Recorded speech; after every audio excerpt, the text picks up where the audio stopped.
L'or. Ah, ils vont dedans chercher de l'or. L'or.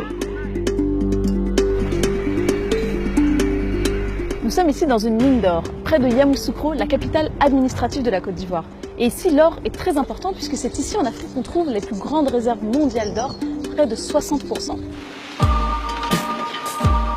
Mais vous vous en doutez, ce n'est qu'une infime partie des ressources que l'on peut trouver sur le continent africain. On y trouve 80% des réserves de coltan, 70% des réserves de diamants, du cobalt, du fer, du cuivre, bref, une mine d'or à ciel ouvert. Les sols africains regorgent de matières premières, mais ces populations sont parmi les plus pauvres de la planète. Mais alors, comment expliquer ce contraste ? Eh bien, en réalité, on s'en doute, il existe ici en Afrique un pillage des ressources plutôt bien organisé. Et c'est en Côte d'Ivoire qu'on va tenter de comprendre à qui profitent réellement les ressources africaines. Ici, pour extraire de l'or, il existe plusieurs moyens. La voie officielle avec des permis d'exploitation donnés par les ministères. C'est le cas des grosses mines d'or industrielles, britanniques, canadiennes ou australiennes. La voie moins officielle avec des autorisations données sous le manteau par des préfets. C'est le cas de certaines mines d'or chinoises par exemple, protégées par les dozo, des milices armées. Et enfin, il y a la voie clandestine, celle des petites mines en théorie interdites mais exploitées par ceux qu'on appelle les clandestins dans leur propre pays, les Ivoiriens.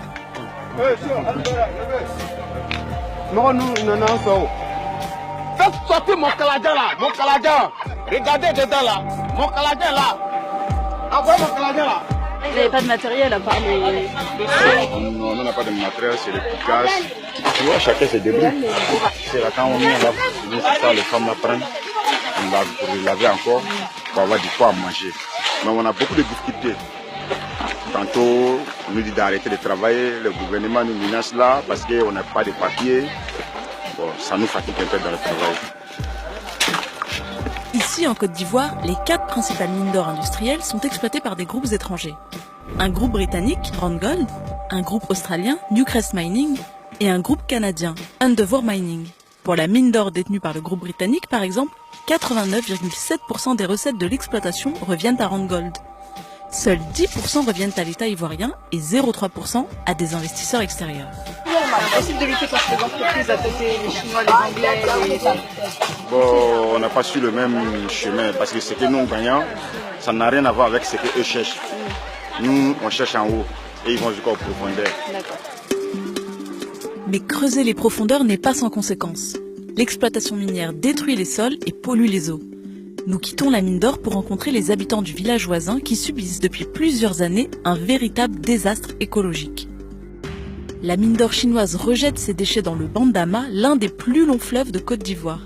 Et aujourd'hui, il est devenu entièrement doré. On n'y trouve presque plus de poissons, ce qui a détruit l'économie locale et le travail des pêcheurs. On est ici à Bossokro, le village voisin de la mine d'or, qui était connu pour être un village de pêcheurs. Malheureusement, les pêcheurs aujourd'hui ne peuvent plus travailler puisque la mine d'or a complètement pollué le lac voisin. On est ici avec Aïssata Koulibaly, qui est l'une des vendeuses du village. Avant, c'était une place connue pour le poisson. Ouais. On gagnait beaucoup ici. On ne fait pas autre métier. On n'a pas de champ. Bon, c'est dans ça là on s'habille. C'est dans ça là on se nourrit. Si on est malade aussi. Le poisson, il est de bonne qualité, même si c'est pollué? C'est de bonne qualité, mais produit là, ça nous fatigue ici. L'eau là même, avant on buvait. Mais maintenant on ne peut pas boire. À cause de l'eau là, les gens refusent nos poissons ici. C'est que c'est poissonné. Alors que nous aussi on n'a pas de choix. Les pêcheurs qui ne peuvent plus pêcher, qu'est-ce qu'ils font maintenant? Ils sont devenus ouvriers pour la mine? Ils essaient de trouver de l'or? Ils sont devenus les clandos. Mais le village de Bossokro est loin d'être un cas isolé. Les riverains des exploitations industrielles sont souvent les premières victimes de l'extraction de ces ressources. Nous prenons la route vers un village de la préfecture de Prikro, à quelques heures de la mine d'or. Et là, on arrive dans le village de Famyankro, qui est juste ici, où on va rencontrer des villageois qui essayent de lutter contre une entreprise belge, une multinationale qui a volé 11 000 de leurs hectares. En 2015, le groupe SIAT, une entreprise belge spécialisée dans l'agro-industrie, s'est implanté sur 11 000 hectares de terre.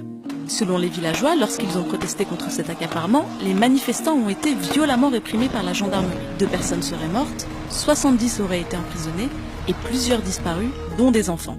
Nous allons à la rencontre des villageois et du roi du village, Nanan Akou Moro II.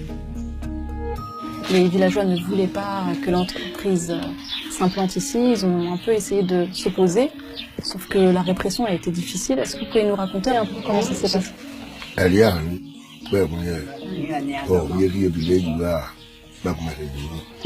Donc ces terres, elles vous appartiennent à vous. Elles appartiennent au village. Mais ils ont acheté avec qui? Et vous utilisez, c'était des terrains qui étaient utilisés pour l'agriculture, pour se nourrir. Et comment vous faites aujourd'hui?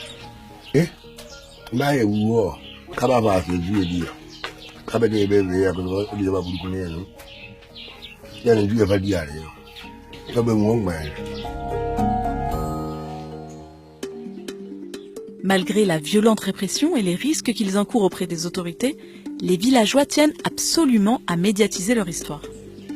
Pourquoi est-ce que vous êtes contre les VA?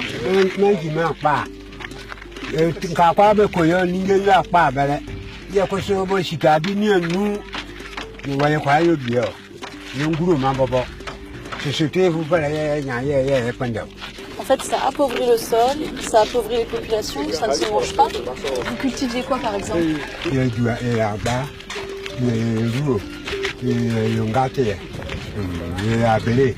Donc il y avait une économie locale.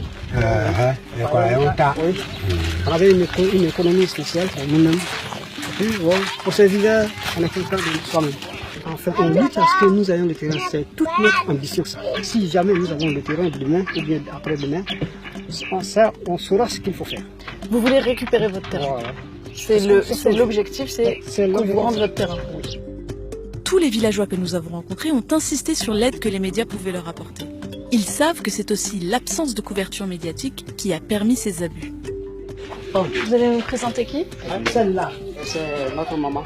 C'est la doyenne. Ouais, c'est la doyenne qui ça. Bonjour. Elle aussi, elle a été en prison. C'est une femme qui elle est handicapée, totalement handicapée. Elle peut même pas marcher. Bonjour madame.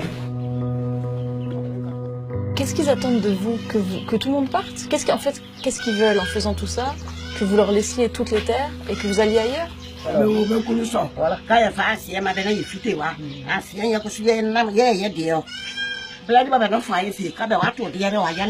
C'est pour vous faire taire, ils vous ont mis en prison pour faire taire la révolte.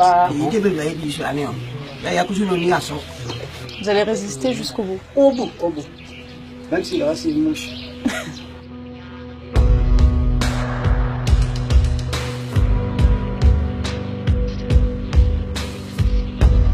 Là, on est avec Anderson Diedry, qui est journaliste ivoirien et qui a beaucoup travaillé sur la question de l'accaparement des terres.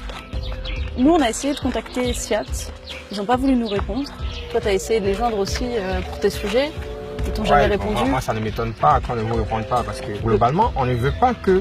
Moi, je pense que ce qui se passe ici soit su par le grand public. Non seulement ceux qui ont perdu les champs qui étaient sur ces parcelles qui ont été... Parce que leurs champs ont été détruits au moment où l'entreprise venait s'installer. Ils n'ont pas été dédommagés, indemnisés pour ça. En plus, les populations disent, par exemple, qu'ils ne bénéficient pas de retombées. C'est-à-dire qu'il n'y a pas d'investissement dans le développement local. Ils ont tué l'économie locale. Il n'y a eu aucun dédommagement et il n'y a eu aucune compensation derrière, il n'y a eu aucune construction. L'investissement qui devait plutôt apporter le développement fait sortir la population de la pauvreté, créer des emplois, en train de créer un effet inverse. C'est-à-dire qu'au contraire, on est en train de créer davantage de pauvreté ici. Plusieurs questions sur les investissements étrangers se posent. Si lorsque des entreprises s'implantent, et notamment des entreprises étrangères, elles appauvrissent les populations locales, pourquoi le gouvernement les laisse faire? Direction Abidjan pour en parler avec la Banque africaine de développement.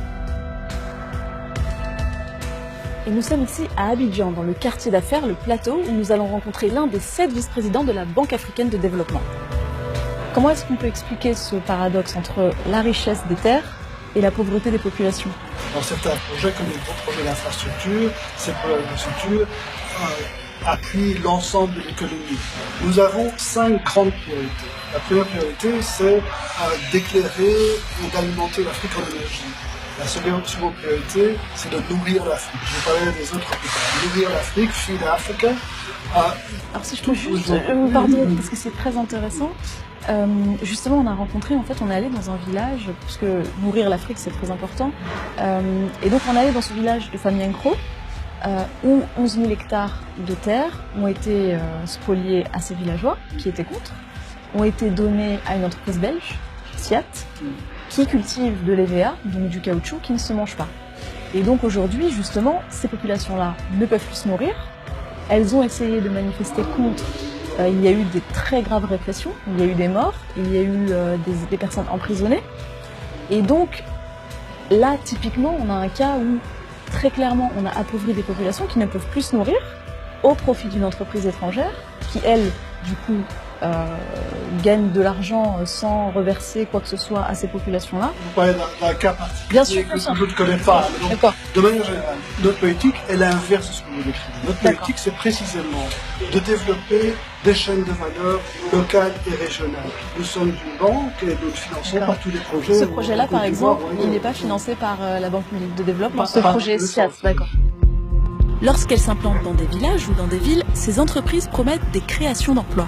Pourtant, malgré une présence des investisseurs, les économies africaines sont celles qui souffrent du plus grand retard. Sur les 20 pays du monde qui ont le produit intérieur brut le plus faible, 17 sont africains. On l'a vu au fil de nos rencontres, les populations africaines sont privées d'une grande partie de leurs revenus. Des pertes incalculables, que ce soit au niveau de leurs ressources naturelles ou de leur emplacement géostratégique. Des populations sont même parfois délogées, expulsées sans aucun dédommagement pour que des entreprises étrangères puissent venir ici profiter de la richesse des sols africains. Et ce qui est d'autant plus grave, c'est que ce pillage de masse ne s'accompagne même pas d'un dédommagement qui permettrait aux populations locales de vivre dignement. Certaines parties du continent continuent de s'appauvrir alors que le lieu même où elles vivent permet d'enrichir des multinationales du monde entier. À qui profitent réellement les ressources africaines? À tout le monde, sauf celui à qui elles reviennent de droit, le peuple africain.